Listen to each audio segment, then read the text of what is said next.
బంగాళాఖాతంలో ఏర్పడిన అల్పపీడనం ప్రభావంతో తెలంగాణలోని చాలా ప్రాంతాల్లో పొడి వాతావరణం ఉంటుందని భారత వాతావరణ శాఖ వెల్లడించింది.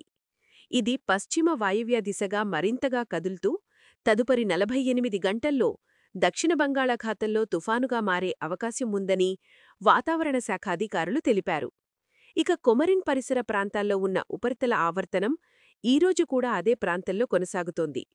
దీంతో తెలంగాణలో నేడు పొడి వాతావరణం ఏర్పడే అవకాశం ఉంది. రేపు కూడా ఇదే వాతావరణం ఉంటుందని చెప్పారు. భారీ వర్షాలకు ఛాన్స్ లేదని, తూర్పు, దక్షిణ తెలంగాణ జిల్లాల్లో ఎక్కడైనా జల్లులు పడే ఛాన్స్ ఉందన్నారు.